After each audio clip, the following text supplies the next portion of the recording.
अस्सलाम वालेकुम, this is Moeed Pirzada in Washington.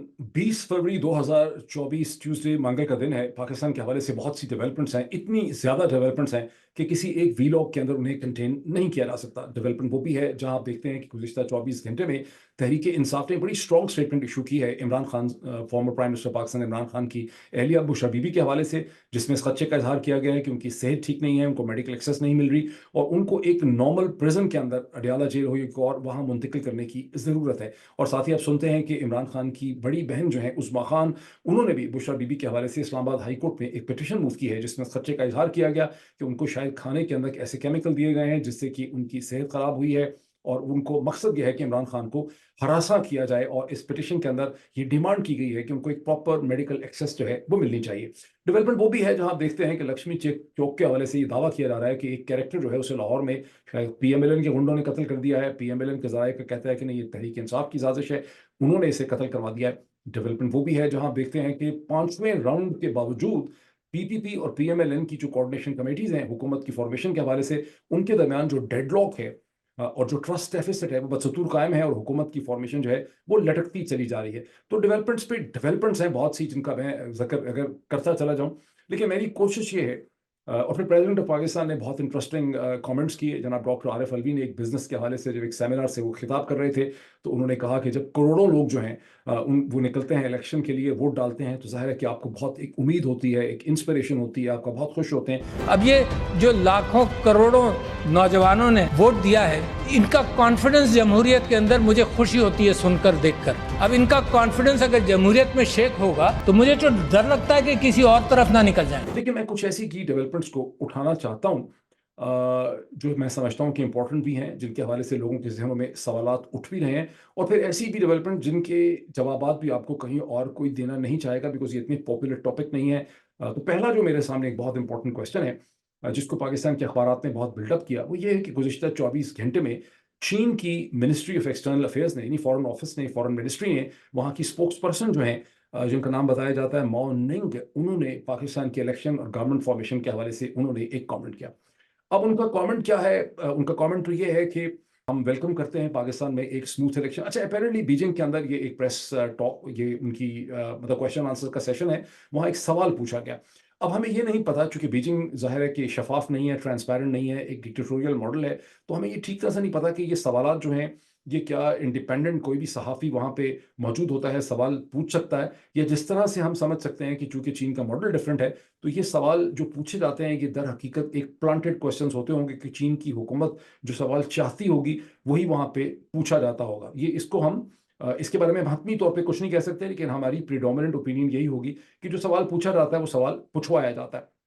तो सवाल जब उनसे पूछा गया कि पाकिस्तान में 10-12 दिन गुजर चुके हैं 8 फरवरी के इलेक्शन के बाद और अभी तक पाकिस्तान में कोई गवर्नमेंट जो है वो नहीं बन सकी, वहाँ पर एक इस तरह की अनस्टेबल किस्म की सिचुएशन है, तो उस पे माओ निंग ने ये कमेंट किया कि हम पाकिस्तान के अंदर इलेक्शंस की जो स्मूथ परफॉर्मेंस है, जिस तरह से स्मूथ इलेक्शन हुए हैं, हम उसे वेलकम करते हैं, यानी चीन वेलकम करता है और हम ये उम्मीद करते हैं कि तमाम पॉलिटिकल साइड्स एक दूसरे से कोऑपरेट करेंगी और in the interest of political unity and social stability. अब अंडर द सर्कमस्टेंसेस चीन जैसा मुल्क जिसकी पॉलिसी नॉन इंटरफेरेंस की है, आप इसी किस्म का एक जवाब जो है तवक्को कर सकते हैं, खास करके अगर ये क्वेश्चन वाकई जेन्युइन था और पूछवाया नहीं गया, प्लांटेड क्वेश्चन नहीं था और किसी ने पूछ लिया और उन्होंने इसका एक जवाब दिया, तो आप इसी किस्म का जवाब एक्सपेक्ट कर सकते हैं। लेकिन पाकिस्तान में और पाकिस्तान से रिलेटेड जो हल्के हैं उसमें एक डिफरेंट किस्म की डिबेट शुरू हो चुकी है। पाकिस्तान के जो अखबारात हैं अंग्रेजी के, उसमें बहुत नुमायां तरीके से इसे इस तरह से पब्लिश किया गया जैसे कि पाकिस्तान का जो मौजूदा मिलिट्री रजीम और इस्टेब्लिशमेंट है उसको एक बहुत बड़ी कामयाबी जो है वो हासिल हो गई है। वो तमाम ऐसे इंटरेस्टिंग जो कमेंटेटर्स हैं दुनिया के अंदर जिन्होंने पाकिस्तान में रिजीम चेंज ऑपरेशन को वेलकम भी किया, लेकिन एट द सेम टाइम वो ये कहते हैं कि पाकिस्तान में जो कुछ भी हुआ ये पाकिस्तान का इंटरनल मामला था, इसमें अमेरिका या मगरब का कोई अमल दखल नहीं था, इसमें उनके कोई स्ट्रेटेजिक इंटरेस्ट नहीं थे। वो इस कमेंट को चीन के फॉरेन ऑफिस को इस पैराहे में इस्तेमाल कर रहे हैं कि ये देखा, इससे साबित हो गया कि अगर पाकिस्तान के अंदर अमेरिका की कोई स्ट्रेटेजिक मुदाखलत होती, मगरब की होती, तो फिर चीन पाकिस्तान में होने वाले इंतखाबात को वेलकम ना करता। This is a very simplified kind of thing है, ये बड़े बाइनरी तरीके से, ब्लैक एंड वाइट तरीके से इसे देखा जा रहा है। इसीलिए इसको समझना जो है वो बहुत ज़्यादा ज़रूरी है। चीन जो है उसकी एक बड़ी स्ट्रॉन्ग पॉलिसी है because of the century of humiliation कि और वो सेंचुरी ह्यूमिलिएशन ये है कि मगरबी ताकतों ने, बरतानिया और बरतानिया के अलावा और बहुत सी मगरबी ताकतों ने, जिसमें अमेरिका भी था, जर्मनी भी था, इन सब ने चीन की बंदरबांट कर ली starting from the opium wars of 1839, जिसके बाद 100 बरस तक चीनी जो हैं उन कॉलोनी तो नहीं बने वो उस तरह से जिस तरह हिंदुस्तान था, लेकिन सूरत हाल उनकी कॉलोनीज ही की तरह की थी और उनकी कोई सॉवरेनिटी नहीं थी, कोई ऑटोनॉमी नहीं थी, और एक बहुत लंबी जद्दोजहद और स्ट्रगल के बाद फॉरेन सपोर्टेड गवर्नमेंट चीन पे हुकूमत करती रही। जो नेशनलिस्ट चाइना था वो भी बाहर से सपोर्टेड था, और बादशाह भी सारे जो थे वो बेचारे लेटे ही हुए थे जब तक वो रहे इंपीरियल रजीम में। तो चीन के अंदर जिसको सेंचुरी ह्यूमिलिएशन कहते हैं, उसके बाद जब चीन इंडिपेंडेंट हुआ 1948 में, तो उसका जो कार्डिनल प्रिंसिपल है फॉरेन पॉलिसी का, वो ये है कि किसी भी दूसरे मुल्क के अंदर चीन ने इंटरफेयर नहीं करना। तो चीन किसी भी दूसरे मुल्क की इंटरनल पॉलिटिक्स जो है उस पर कोई पोजीशन नहीं रखता और कोई इंटरफेरेंस नहीं करता। सो मच सो कि पाकिस्तान चीन के जो ताल्लुकात हैं, उसके जो खालिक हैं, उसके जो मूजद हैं, जिन्होंने वो क्रिएट किया, जिन्होंने आइडेंटिफाई किया कि चीन के साथ पाकिस्तान के रिलेशनशिप होने चाहिए, चीन बहुत इंपॉर्टेंट है, उभरती हुई ताकत है। जब चीन एक बहुत गरीब मुल्क था अर्ली 1960s में, वो उस वक्त की then foreign minister of Pakistan जनाब जुल्फिकार अली भुट्टो, लेकिन जब जुल्फिकार अली भुट्टो की हुकूमत का तख्ता उलट दिया जनरल जियाउल हक ने और उनको फांसी दे दी गई एक शैम कैंगरू ट्रायल के अंदर, तो चीन ने उफ नहीं किया, और चीन और पाकिस्तान के जो इंटरस्टेट रिलेशनशिप थे उसमें कोई भी रत्ती भर भी फर्क नहीं पड़ा। इससे ज्यादा बेहतर एग्जाम्पल नहीं दी जा सकती चीन की इंटरस्टेट रिलेशनशिप में न्यूट्रलिटी के लिए, और इसी कॉन्टेक्स्ट में आप इसको समझ भी सकते हैं। लेकिन आप इसके बावजूद इस इम्कान को नज़रअंदाज नहीं कर सकते कि पाकिस्तान की मिलिट्री इस्टेब्लिशमेंट की तरफ से चीन को ये रिक्वेस्ट की गई हो कि चूंकि हमारे ऊपर मगरबी ज़राए इब्लाग की वजह से इकोनॉमिस्ट, न्यूयॉर्क टाइम्स, डूशे वेले, BBC, financial times, wall street journal, Washington post, हमारे ऊपर बहुत ज़्यादा दबाव है, और किसी भी मेजर जो पाकिस्तान का स्टेक होल्डर है मगरबी मुल्क, उसने खुल के पाकिस्तान के इंतखाबात को वेलकम नहीं किया, उसके बारे में कोई पॉजिटिव कमेंट्स नहीं किए। तो अगर चीन की तरफ से कोई पॉजिटिव स्टेटमेंट आए तो उसे वेलकम किया जाएगा। और चीन जिसका असर रसूख पाकिस्तान में गुज़िश्ता 22-24 महीने में बहुत कम हो चुका है, जो समझता था कि उसका बहुत ज़्यादा असर रसूख है, वो इस मौके को एक तरह से पॉजिटिव लेवरेज के तौर पर देख सकता है। इस पैराहे के अंदर इस स्टेटमेंट को आप ज़रूर देख सकते हैं, बट दैट इज इट। इसके ऊपर बहुत ज़्यादा बिल्डअप करने की ज़रूरत नहीं है। मैं कुछ और फैक्ट्स आपके साथ शेयर करता हूँ। ये फैक्ट्स ऐसे हैं जो आप में से 99.99% लोग जो हैं इन फैक्ट्स को ना सुनना चाहते हैं, ना इनको समझना चाहते हैं, और अगर मैं आपके सामने होता तो हो सकता है आप में से कुछ लोगों का दिल चाहे कि आप पिस्टल निकाल के मुझे मार दें, या डंडे मार मार के मार दें, या सर फाड़ दें मेरा पत्थरों से। लेकिन फॉर्चुनेटली मैं आपके इस वक्त करीब नहीं हूँ, लेकिन इसलिए मैं ये तल्ख हकीकतें आपके सामने रखना चाहता हूँ। पाकिस्तानी जिस माइंड से चीन को देखते हैं, तो चीन अमेरिका ही की तरह की एक सुपर पावर है। हकीकत क्या है? हकीकत यह है कि चीन सुपर पावर नहीं है। चीन एक रीजनल पावर है, जिसकी बड़ी एस्पिरेशंस हैं, जिसका बड़ा प्रॉमिस है, जिसका बड़ा पोटेंशियल है, जिसकी एक $18 ट्रिलियन से बड़ी इकोनॉमी है। अमेरिका की 24-25 ट्रिलियन डॉलर की इकोनॉमी है, चीन की $18 ट्रिलियन की इकोनॉमी है। चीन दुनिया की इस वक्त दूसरी बड़ी इकोनॉमी है, फिर तीसरी जापान है, जर्मनी है, पांचवी इकोनॉमी हिंदुस्तान की है, छठी इकोनॉमी बरतानिया की है। लेकिन अगर अमेरिका का GDP जो है वो तकरीबन 70 और 75 हजार डॉलर के दरमियान है, 330 मिलियन अमेरिकन का पर कैपिटा की मैं बात कर रहा हूँ, तो चीन का जो पर कैपिटा है, क्योंकि उसकी आबादी 1.4 बिलियन है, वो सिर्फ $19,000 के करीब है। और यूं चीन अभी उस तरह से कोई बहुत अमीर मुल्क भी नहीं है, ठीक है, उसकी इकोनॉमी का साइज बहुत बड़ा है, लेकिन this is not the complete picture. Actual जो पिक्चर है वो ये कि चीन सुपर पावर नहीं है। इनफैक्ट चीन ठीक तरह से रीजनल पावर भी नहीं है, क्योंकि रीजनल पावर बनने के लिए और उससे सुपर पावर की तरफ जाने के लिए, क्योंकि उसका एक इन्फ्लुएंस है, उसको एक चैलेंज के तौर पे देखा जाता है। चाइना कंटेनमेंट के लिए बहुत ज़्यादा जोर है मगरब का, बहुत इसको डिस्कस किया जाता है, इसका बहुत चर्चा है। लेकिन हकीकत यह है कि जब आपने सुपर पावर बनने से पहले, जब आप एक मुकम्मल रीजनल पावर बनते हैं, तो पहले अपने रीजन के आगे पीछे जितने ममालिक होते हैं, उसकी जो सी लेन्स होती हैं, उसको आप डोमिनेट करते हैं, आपका एक कंट्रोल होता है, आपको कोई वहां पे चैलेंज नहीं कर सकता। ये वो पोजीशन है जो अमेरिका ने 19वीं सेंचुरी के मिडिल में उस वक्त हासिल कर ली, जब अमेरिका के सेक्रेटरी ऑफ स्टेट ने मुनरो डॉक्ट्राइन इशू किया था। और मुनरो डॉक्ट्राइन में जो उस वक्त की इंपीरियल पावर्स थी, ब्रिटेन, फ्रांस एंड स्पेन और रशिया, उनको ये वार्न किया गया था कि लैटिन अमेरिका जो है ये हमारा जोन ऑफ इन्फ्लुएंस है, आप मैली आंख से लातीनी अमेरिका की तरफ नहीं देख सकते। तो मिडिल ऑफ द 19वीं सेंचुरी से मिडिल ऑफ द 20वीं सेंचुरी तक, सेकेंड वर्ल्ड वॉर तक, अमेरिका जो है वो वेस्टर्न हेमिस्फेयर की, यानी जो अमेरिकन हेमिस्फेयर है, अमेरिकन कॉन्टिनेंट की सबसे बड़ी ताकत थी, जिसका पूरे अमेरिकन कॉन्टिनेंट के ऊपर असर रसूख था, उसके सी लेन्स के ऊपर, उसकी तमाम जोग्राफिया के ऊपर, उसकी तमाम हुकूमतों के ऊपर। हुकूमतें बनाना, गिराना, तोड़ना, ये सब अमेरिका का काम था, और तमाम जो रीजनल कंट्रीज थे वो अमेरिका ही की तरफ देखते थे, कहीं और तरफ देख नहीं सकते थे। चीन को और फिर सेकंड वर्ल्ड वॉर के बाद अमेरिका जो है वो एक सुपर पावर के तौर पे उसने इमर्ज किया और एक सिस्टम ऑफ अलायंसेज उसने खड़ा किया। अब चीन की सूरत हाल ये है कि चीन को अपने इस खित्ते के अंदर भी टोटल ऑटोनॉमी और डोमिनेंस जो है वो हासिल नहीं है। मैं मैप आपको दिखाना चाहता हूँ, इस मैप को देखिए गौर से और खुद भी आप निकाल के गूगल में देख सकते हैं। अगर आप चीन के ईस्टर्न सी बोर्ड को देखें, और चीन का ईस्टर्न सी बोर्ड ही मैटर करता है बिकॉज चीन की तमाम पॉलिटिकल पावर, उसकी पॉपुलेशन, उसकी मैन्युफैक्चरिंग एबिलिटी जो है वो उसके ईस्टर्न सी बोर्ड के ऊपर एग्जिस्ट करती है, जहां पर शंघाई भी है, जहां पर बीजिंग भी है। ईस्टर्न सी बोर्ड पे सबसे ऊपर नॉर्थ में आप देखते हैं जापान, जो चीन का पुराना दुश्मन है, दुनिया की तीसरी बड़ी इकोनॉमी है, और अमेरिका का बड़ा सख्त किस्म का एलाय है, जहां गालिबन अभी भी अमेरिकन फोर्सेस वहां पे बैठी हुई हैं। अमेरिका के साथ उसकी एक नेवल एंड मिलिट्री कॉपरेशन है। नीचे आ जाते हैं चीन के बिल्कुल करीब, उसकी पसली के अंदर, पहलू के अंदर आपको कोरियन पेनिनसुला नजर आता है, जहां पे साउथ कोरिया एक बहुत बड़ी इकोनॉमी है और साउथ कोरिया के अंदर अमेरिकन फोर्सेस बैठी हुई हैं डीमिलिटराइज जोन DMZ के अंदर। और नॉर्थ कोरिया को बुरे हालात हैं, वो भूखा मर रहा है, और नॉर्थ कोरिया को मसलसल चीन को खाना भी खिलाना पड़ता है, उसको एनर्जी भी देनी पड़ती है। और नॉर्थ कोरिया को पूरी दुनिया ने चीन को प्रेशराइज करने के लिए नॉर्थ कोरिया को सैंक्शंस में रखा हुआ है, उसको rogue state axis of evil and blah blah blah में डिक्लेयर किया हुआ है। और थोड़ा सा आगे समंदर पर नजर दौड़ाएं तो आपको फिलीपींस नजर आता है, जो अमेरिका की फॉर्मर कॉलोनी है, जहां पर अमेरिका की बड़ी strong physical and relationship presence है। और बहुत आगे नजर बढ़ाएं तो आपको ऑस्ट्रेलिया नजर आता है, जो कि वेस्टर्न अलायंस का एक बहुत इंपॉर्टेंट एलिमेंट है।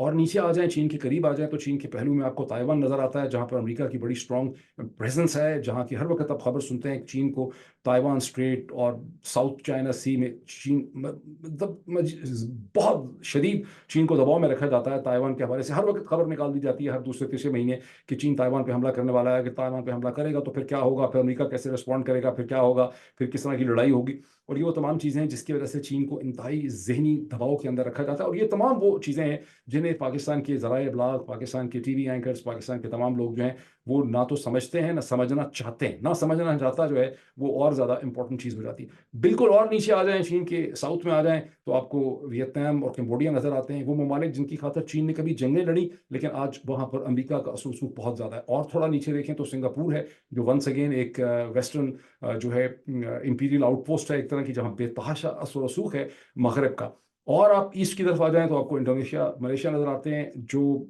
आप ये तो नहीं कह सकते कि एंटी चाइना है, लेकिन वहां पर भी मगरब का इन्फ्लुएंस जो है वो बहुत ज्यादा है, और चीन को कोई खातिर खा वहां पर इन्फ्लुएंस नहीं। तो अब चीन पॉकेट्स ऑफ इन्फ्लुएंस पैदा करने की कोशिश कर रहा है, जिसमें बर्मा की फौज को चीन सपोर्ट कर रहा है, बुरे हालात हैं बर्मा के। फिर उसके बाद बांग्लादेश है, जहां चीन मसलसल एक इन्फ्लुएंस को लेवरेज करना चाह रहा है, हिंदुस्तान और चीन दोनों मिलकर इन्फ्लुएंस को बैलेंस आउट करना चाहते हैं। और फिर वेस्ट में चीन के वो मुल्क है जिसके ऊपर चीन ने बहुत ज़्यादा इन्वेस्टमेंट की, $60 बिलियन की उन्होंने कमिटमेंट्स की नहीं थी, शायद $30 बिलियन से ज़्यादा लगा चुके हैं। उस मुल्क का नाम है पाकिस्तान। ये वो मुल्क है जहां से पिछले 22-24 महीने में चीन को डिस्प्लेस कर दिया गया है, और चीन कुछ नहीं कर सका। चीन छींक नहीं मार सका, शोर नहीं मचा सका, डांट नहीं सका, खप नहीं डाल सका। लेकिन चीन का असर रसूख जो है वो उस असर रसूख के मुकाबले में अब कुछ भी नहीं है जो 2022 शुरू होने से पहले चीन का इन्फ्लुएंस था। अब ये सारा जो मैंने आपको बैकग्राउंड दिया, अब मैं आपको फाइनल चीज़ कहने लगा हूँ। एज ए कीन स्टूडेंट ऑफ इंटरनेशनल रिलेशन, चीन की स्टेटमेंट की कोई खास अहमियत नहीं है। ये उन्होंने पाकिस्तान की इस्टेब्लिशमेंट को खुश करने के लिए, वो भी हमें क्लियर नहीं है, दे जरूर दी है स्टेटमेंट, लेकिन given all the history and the background जो मैंने आपको एक्सप्लेन किया, एक्चुअल जो पाकिस्तान की इंटरनल पॉलिटिक्स के डायनामिक्स की अगर कोई डिटर्मिनेशन है, वो एक तो पाकिस्तान के अंदर है, जहां एक बड़ी भरपूर स्ट्रगल हो रही है इमरान खान की जमात तहरीक इंसाफ, पाकिस्तान की मिलिट्री इस्टेब्लिशमेंट और पीपल्स पार्टी के दरमियान। बिकॉज वहां पर PMLN और MQM पाकिस्तान, जो बज़ाहिर सियासी जमातें खड़ी कर दी गई हैं, उनकी अपनी कोई हकीकत नहीं है। उनके पास जो भी अब पॉलिटिकल पावर है वो पाकिस्तान की मिलिट्री इस्टेब्लिशमेंट की बोरोड पॉलिटिकल पावर है। तो एक तो इंटरनल पॉलिटिकल स्ट्रगल है, और उसके साथ फिर जो बाकी मैच है पढ़ना, वो पढ़ना है वाशिंगटन और लंदन के दरमियान, वो पढ़ना है IMF के अंदर, वो पढ़ना है यूरोपियन यूनियन के अंदर।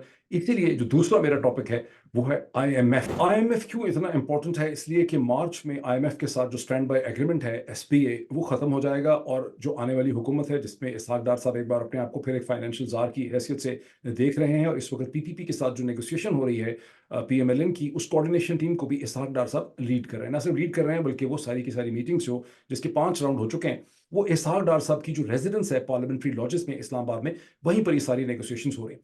इसहाक डार साहब ये कह चुके हैं, ऑन पब्लिक रिकॉर्ड है, कि जैसे ही उनकी हुकूमत बनेगी, उनको $6 बिलियन लेने हैं IMF से। इसका मतलब है कि मार्च के एंड में या अप्रैल में ही पाकिस्तान जो है वो IMF के साथ इसकी नेगोशिएशंस शुरू कर देगा।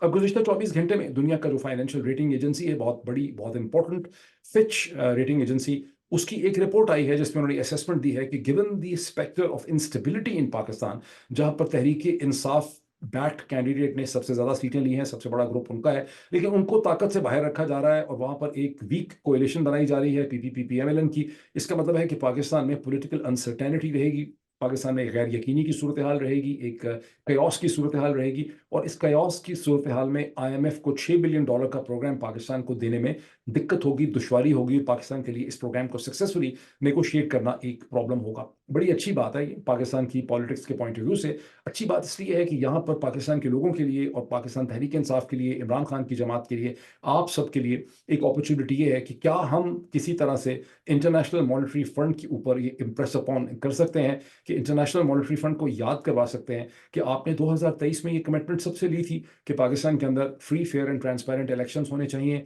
आपको ये कमिटमेंट दी गई थी, लेकिन जो इलेक्शंस हुए हैं वो किसी भी पासे से फ्री, फेयर एंड ट्रांसपेरेंट नहीं हुए।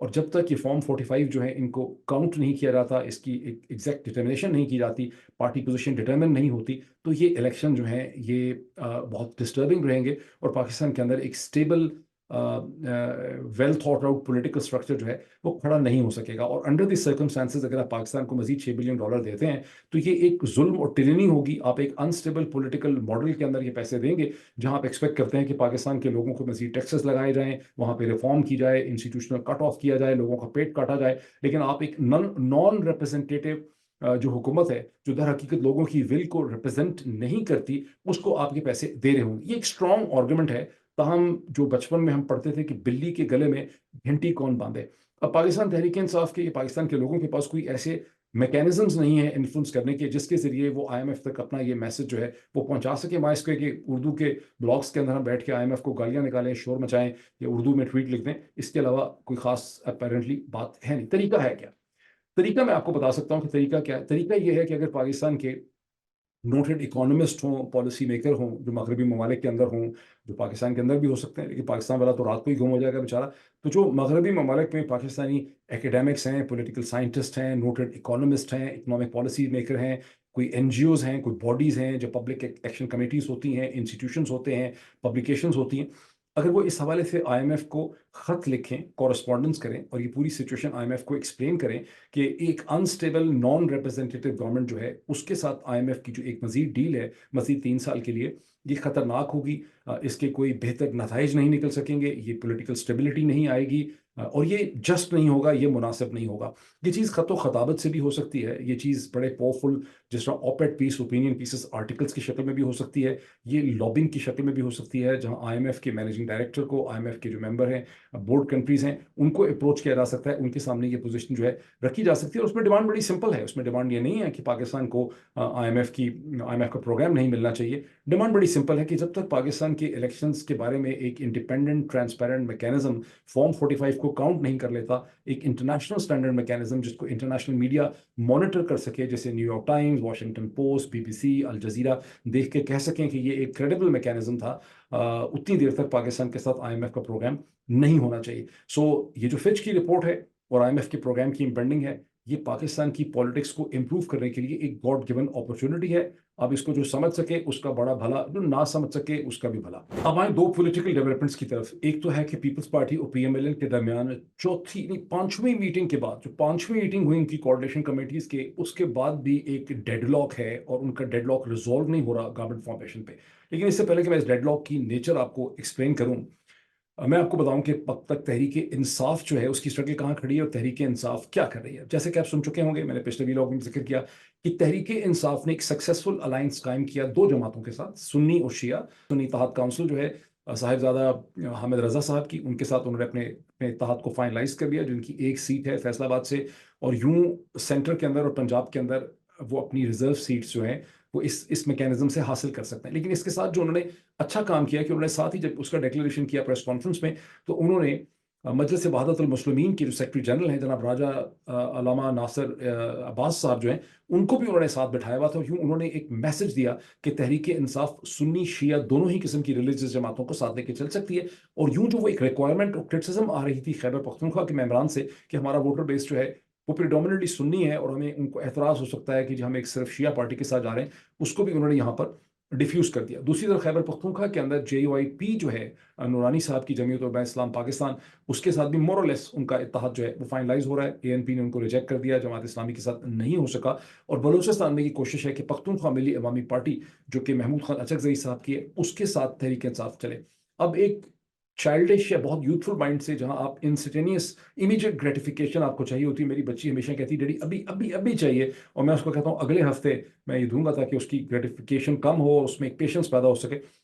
बज़ाहिर on the face of it के बड़े छोटे छोटे किस्म के अलायंसेज हैं, इनकी कोई इंपॉर्टेंस नहीं है। भला महमूद खान अचकज़ई के साथ चलना, इसकी क्या इंपॉर्टेंस हो सकती है? सिंध के अंदर JDA के साथ अलायंस खड़ा करने की कोशिश की जा रही है, लेकिन पाकिस्तान तहरीक इंसाफ जिसका अलायंस बनाने और अलायंस को लेकर चलने का कोई एक्सपीरियंस नहीं है, कुछ उनकी नेचर और डिस्पोजिशन ऐसी रही, कुछ इमरान खान साहब का अपना मिजाज ऐसा रहा कि वो और जमातों को अपने साथ लेकर चल नहीं सके, उन्होंने पॉलिटिक्स की ही नहीं, वो सिर्फ एक आइडियलिज्म में रहे।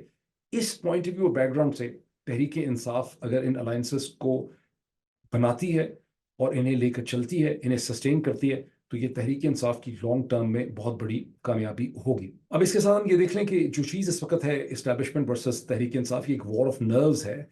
इसमें हर तरह का नैरेटिव बयानिया बनाया जा रहा है। अगर आप प्रीडोमिनेटली अखबारात को देखें, TV को देखें, तो ऐसा लगता है कि जनाब ये तो मामला ख़त्म हो गया, अभी हुकूमत बन जाएगी, हुकूमत बनेगी तो फिर आहिस्ता आहिस्ता तहरीक इंसाफ की तमाम तर ताकत ख़त्म हो जाएगी, डिफ्यूज़ हो जाएगी, उनका जो सारा बयानिया है वो ख़त्म हो जाएगा।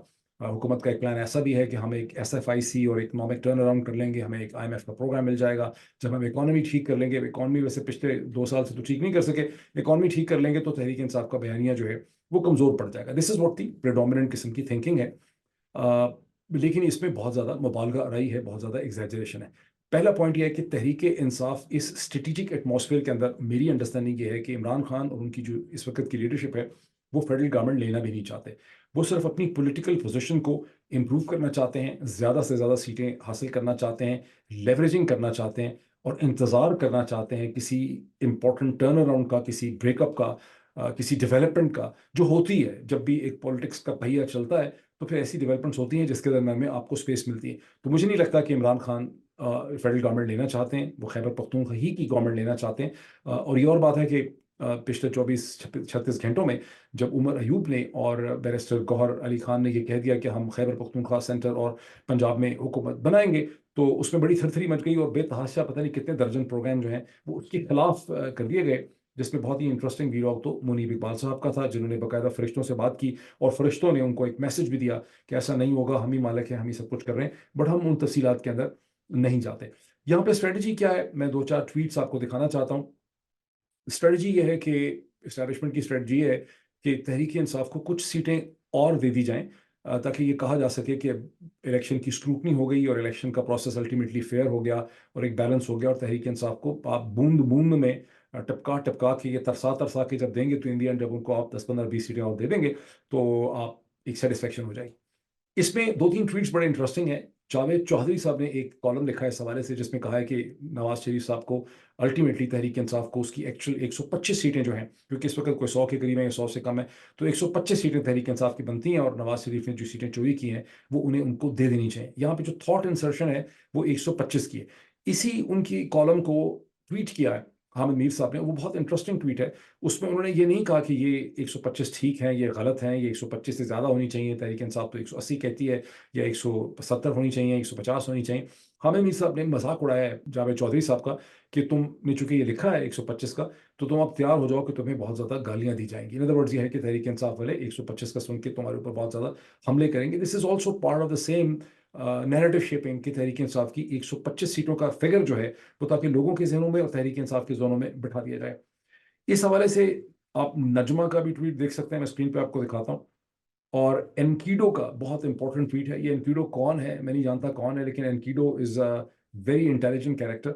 सो एनकीडो के ट्वीट के अंदर यही चीज़ है कि तहरीक इंसाफ को कुछ मजीद सीटें दे के उसका दिल बहलाने की कोशिश की जा रही है, लेकिन तहरीक इंसाफ को इंटरनल और एक्सटर्नल स्ट्रगल करनी है। इंटरनल स्ट्रगल करनी है through protest, through legal action, through continuous engagement, leveraging, और एक्सटर्नल उनको अमेरिका के अंदर करनी है with the help of diasporas in the Congress, ताकि एक प्रेशर बढ़ाते जाएं और अपनी तमाम सीटें हासिल करें। अब तमाम सीटें हासिल कर पाएंगे या नहीं कर पाएंगे, लेकिन मैं समझता हूं कि जो इंपॉर्टेंट गोल है तहरीक इंसाफ के पास कि अपनी 180 में से जितनी ज़्यादा सीटें रिट्रीव कर सकें, उनके लिए उनको कुछ भी करना पड़े, ये एक इंपॉर्टेंट स्ट्रगल है जिसको लेकर उनको चलना होगा। अब आए उस डेडलॉक पे जो पीपीपी पीएमएलएन के दरमियान है। एंड इस वक्त जब मैं बोल रहा हूँ पीपल्स पार्टी और पीएमएलएन की कोऑर्डिनेशन कमेटीज के दरमियान में, और पीएमएलएन की कोऑर्डिनेशन कमेटी को हेड कर रहे हैं जनाब इसहाक डार साहब, और पीपीपी की तरफ से आए हैं जनाबे वाला मुराद शाह साहब, जो फॉर्मर मुराद अली शाह जो फॉर्मर चीफ मिनिस्टर हैं सिंध के, उनके साथ हैं कमर जमान कायरा।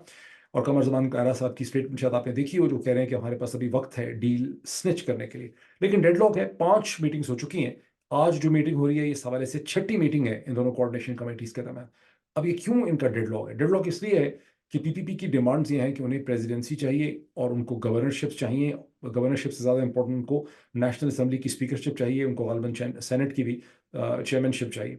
लेकिन इन रिटर्न वो ये कहते हैं कि हम आपको सपोर्ट तो करेंगे। हाँ, उसके अलावा उन्होंने पंजाब में भी शेयर मांगा था, उसके बारे में इस वक्त लेटेस्ट नहीं है कि क्या अपने उस मुतालबे से कि पंजाब की हुकूमत में भी पीएमएल उनको शेयर दे, मैक्सिमैलिस पोजीशन है, उससे पीछे हटे हैं या बदसतूर उसके ऊपर कायम है। लेकिन उनकी दूसरी बड़ी इंटरेस्टिंग चीज़ है, वो कहते हैं कि हम पीएमएलएन को सेंटर में सपोर्ट तो करेंगे, लेकिन हमें कोई मिनिस्ट्रीज नहीं चाहिए। हमें ना तो फॉरेन मिनिस्ट्री चाहिए, ना फाइनेंस चाहिए, ना इंटीरियर चाहिए, ना पुलिसिंग चाहिए, ना एजुकेशन चाहिए, हमें कुछ भी नहीं चाहिए, बस हम आपको सपोर्ट करेंगे। हमें ये कॉन्स्टिट्यूशनल पोजीशन चाहिए, प्रेसिडेंट चाहिए, नेशनल असम्बली का स्पीकर चाहिए, चेयरमैन की सेनेटशिप चाहिए, गवर्नरशिप भी कोई एक आधा में दे दें, खास करके सिंध वगैरह की। तो अब अच्छा इशू पता नहीं सिंध की मानते हैं नहीं मानते, लेकिन एक आध गवर्नरशिप जो है वो मांगते हैं। यहाँ पीएमएलएन के लिए जो मसला है, पीएमएलएन नहीं चाहती कि पीपल्स पार्टी के ऊपर कोई रिस्पॉन्सिबिलिटी ना हो। पीएमएलएन ये चाहती है कि पीपल्स पार्टी के ऊपर रिस्पॉन्सिबिलिटी भी हो इस इंतजामी ढांचे के अंदर, क्योंकि आगे आईएमएफ के हवाले से, मईशत के हवाले से जो मुश्किल फैसले कर रहे हैं या खारजा पॉलिसी के हवाले से फैसले कर रहे हैं, उसमें पीपल्स पार्टी की शमूलियत होनी चाहिए। पीपल्स पार्टी की थिंकिंग बड़ी क्लियर है। पीपल्स पार्टी की थिंकिंग से 2 चीज़ें पता चलती हैं। एक तो बड़ी क्लियर चीज़ पता चलती है कि वो ये समझ रहे हैं कि ये जो सेटअप होगा, ये हुकूमत का जो सेटअप होगा फेडरल गवर्नमेंट का, ये ज़्यादा सस्टेनेबल या लॉन्ग लास्टिंग नहीं होगा, ये ट्रबल्ड होगा, और वो इस ट्रबल का हिस्सा नहीं बनना चाहते। और वो ऐसी कॉन्स्टिट्यूशनल पोजीशन देना चाहते हैं जो अगर हुकूमत धड़ाम करके गिर जाती है, कोलैप्स कर जाती है, तो प्रेसिडेंट की पोजीशन, जैसे आपने देखा कि डॉक्टर आरिफ अलवी अभी भी बैठे हैं, 2.25 बरस हो चुके हैं, 2 बरस हो गए हैं इमरान खान की हुकूमत को हटे हुए, लेकिन आरिफ अलवी बैठे हुए हैं। तो वो इसी तरह से बैठना चाहते हैं, चेयरमैन सेनेट लेके, प्रेसिडेंटशिप लेकर, speaker of the national assembly लेके अपने आप को कंसोलिडेट करना चाहते हैं। ये प्रिंसिपल झगड़ा है जिसका देखें आज कोई इसका हल अगर निकल पाए तो हमें पता चलेगा अगले चंद घंटों के अंदर। अब मैं आ रहा हूँ थोड़ा सा एक रीजनल सिचुएशन पे, जिसकी मैं पिछले 3 दिन से मसलसल कोशिश कर रहा हूँ। 18 और 19 तारीख को दोहा में अक़वाम मुत्तहिदा का एक इम्पॉर्टेंट मीटिंग थी अफगानिस्तान के हवाले से, जिसमें इतनी इंपॉर्टेंट मीटिंग थी कि अक़वाम मुत्तहिदा के सेक्रेटरी जनरल जनाब एंटोनियो गुतेरेस उसके लिए दोहा तशरीफ लाए 18 और 19 को। और मैं मसलसल कोशिश कर रहा था 3-4 दिन से कि इसके ऊपर मैं कमेंट करूं, लेकिन मैं इस पर भरपूर कमेंट नहीं कर पाया। ये जो मीटिंग थी ये नाकाम हो गई है। ये मीटिंग लग रहा था कि नाकाम हो जाएगी। नाकाम इसलिए हो गई है कि अफगान तालिबान की बहुत तरले मिन्नतें किए अक़वाम मुत्तहिदा ने, बड़े एनवॉयज़ भेजे, उनको बहुत ज़्यादा मैसेजेस दिए कि आप इस मीटिंग में पार्टिसिपेट करें, लेकिन अफगान तालिबान ने इस मीटिंग में पार्टिसिपेट करने से इनकार कर दिया फॉर द फॉलोइंग रीजंस। एक तो वो कहते हैं कि हमें एक हुकूमत के तौर पर तस्लीम किया जाए, हमें अफगानिस्तान के अंदर एक ग्रुप के तौर पर ट्रीट ना किया जाए, ये बड़ी फेयर डिमांड है। दूसरा ये था कि हमारे बहुत से मुखालफिन को इसमें इकट्ठा किया गया, ये बात मुनासिब नहीं है, लेकिन उन्होंने पार्टिसिपेट करने से इनकार कर दिया। यहाँ ये मीटिंग की क्यों जा रही थी? इसलिए कि नवंबर के अंदर एक कोऑर्डिनेटर जो है रिप्रेजेंटेटिव ऑन अफगानिस्तान, उन्होंने एक रिपोर्ट दी कि उनकी रिपोर्ट का बेसिकली लुबे-लुबाब ये था टू द सिक्योरिटी काउंसिल के अफगानिस्तान को आप इंटरनेशनल मेन स्ट्रीम में लेकर आएँ और उसे रिकग्नाइज़ करें, ताकि वहाँ की ह्यूमैनिटेरियन कंडीशन, इकोनॉमिक कंडीशन जो है वो इम्प्रूव हो सके। उसके बाद दिसंबर में इस हवाले से यूनाइटेड नेशन सिक्योरिटी काउंसिल की एक मीटिंग हुई, लेकिन उस मीटिंग का बायकॉट कर दिया रशिया और चाइना ने। उस मीटिंग में अमेरिका और बरतानिया और फ्रांस ने ये कहा कि अफ़गान तालिबान के हवाले से यूनाइटेड नेशन का एक स्पेशल एनवॉय होना चाहिए। जैसे ही बात सामने आई, अफ़गान तालिबान ने इसकी बहुत शदीद मुखालफत की। उन्होंने कहा कि हमें चूहा लंडोरा ही भला, हमें कोई इस किस्म का स्पेशल एनवॉय नहीं चाहिए। लेकिन अब ज़बरदस्ती स्पेशल एनवॉय लगाने की बात थी और 3 किस्म की डिमांड थी अफ़गान तालिबान से। एक ये कि आप अफ़गानिस्तान में कोई टेररिज्म जो है उसका सेंटर नहीं होना चाहिए। ये वैसे फजूल डिमांड है, बिकॉज अफगानिस्तान में कोई ऐसा टेररिज्म का सेंटर सिरे से है ही नहीं, इसमें बहुत ज़्यादा मुबालगा आ रही है। इनफैक्ट अफगानिस्तान गुज़िश्ता 20 वर्ष में कभी भी इतना टेरर फ्री नहीं था बाय एंड लार्ज, क्योंकि बाहर से कोशिशें की जा रही हैं। लेकिन जितना अमन इस वक्त बताया जाता है, और मेरी यहाँ पर अमेरिकन अफगान्स ऐसे लोगों से भी बहुत मुलाकात मेरी हो रही है जो पहले हामिद कारज़ाई या अशरफ गनी की हुकूमतों का हिस्सा रहे हैं, और वो बहुत खिलाफ हैं अफगान तालिबान के। लेकिन जब आपकी प्राइवेट डिस्कशंस होती हैं डिनर के ऊपर या लंच के ऊपर, डिनर्स पे ही ज़्यादातर, तो वो बड़े खुल के ये बात एतराफ़ करते हैं कि जो एडमिनिस्ट्रेटिव फ्रेमवर्क प्रोवाइड किया है अफ़गान तालिबान ने, जो पीस वो लेकर आए हैं, जो उनकी एंटी टेरर एक्टिविटीज़ हैं, ये गुज़िश्ता 20 बरस में अफ़गानिस्तान ने कोई इस किस्म का पीस कभी देखा नहीं डिस्पाइट द अमेरिकन प्रेज़ेंस। तो ये तो खैर फ़ज़ूल डिमांड है, लेकिन 2 और डिमांड्स बड़ी सिग्निफिकेंट हैं। एक ये है कि अफ़गानिस्तान के अंदर एक ऑल इंक्लूसिव गवर्नमेंट होनी चाहिए और जो डिफरेंट धड़े हैं, उन धड़ों को अफ़गान तालिबान अपनी हुकूमत का हिस्सा बनाएँ। और फिर ये कि ख़वातीन जो हैं उनकी तालीम और उनकी प्रोफ़ेशनल जो एंगेजमेंट और जॉब्स हैं, उसके हवाले से अफ़गान तालिबान जो हैं वो उस पे प्रोग्रेस करें। जो एक डिमांड फ़ेयर है और जस्टिफाइड है, वो ये है कि ख़वातीन की एजुकेशन के हवाले से और उनकी जो प्रोफ़ेशनल जॉब एम्प्लॉयमेंट है, उस हवाले से अफ़गान तालिबान को कंसेशन करनी चाहिए। जो वो नहीं कर पा रहे और अगर वो ये करें, तो उनका जो कद-काठ है, उनकी जो ओवरऑल रीच है, वो ग्लोबल कम्युनिटी में बहुत बढ़ जाएगी। लेकिन वो कर नहीं पा रहे, इसकी फिर मैं कभी डिटेल से डिस्कशन करूँगा कि क्यों नहीं कर पा रहे, उनकी इंटरनल कंसेंसस जो है, वो नहीं हो पा रहा। इंक्लूसिव गवर्नमेंट में उनको जो कहा जाता है, दरहकीकत उनको कहा जाता है कि जो पिछले ज़माने के दोस्तम और मुख्तलिफ ग्रुप्स हैं, जैसे अहमद मुझे भूल गया क्या नाम उनका था, जो डिफरेंट किस्म के वॉरिंग ग्रुप्स हैं दोस्तम समेत, उनको आप गवर्नमेंट के अंदर लेकर आएँ। उसमें एक अफ़गान तालिबान का पॉइंट ऑफ व्यू जो है, जो अमेरिकन यूनिवर्सिटी है काबुल के अंदर, वहाँ के एक लेक्चरर हैं, उनका एक कमेंट जो है, नाम इनका क्या है, बहीर, उबैदुल्लाह बहीर का अल जज़ीरा में जो इस हवाले से एक पॉइंट, अफ़गान तालिबान ही का ये पॉइंट ऑफ व्यू है, वो छपा है। वो मैं कॉलम आपको यहाँ पे स्क्रीन पे दिखा सकता हूँ, which gives the Afghan Taliban point of view कि हमें क्यों नामंजूर है इस किस्म की एक inclusive government. But in any case ये कॉन्फ्रेंस फेल हो गई है। उसमें बहुत हदायत और रिकमेंडेशन दी गई हैं। पाकिस्तानी अखबारात को आप देखें तो वो कह रहे हैं बड़ा क्लियर एजेंडा दे दिया अफ़गान तालिबान को, इतने बुरे हालात हो चुके हैं इस वक्त पाकिस्तानियों के अखबारात के कोई इंडिपेंडेंट पोजीशन और पर्सपेक्टिव आपको ये दे नहीं पाते। लेकिन ये टॉक्स फेल हो गई हैं and let's see what more happens in case of the Afghanistan. अभी इतना ही, फिर आपसे मुलाकात होती है और चंद घंटों में। Thank you.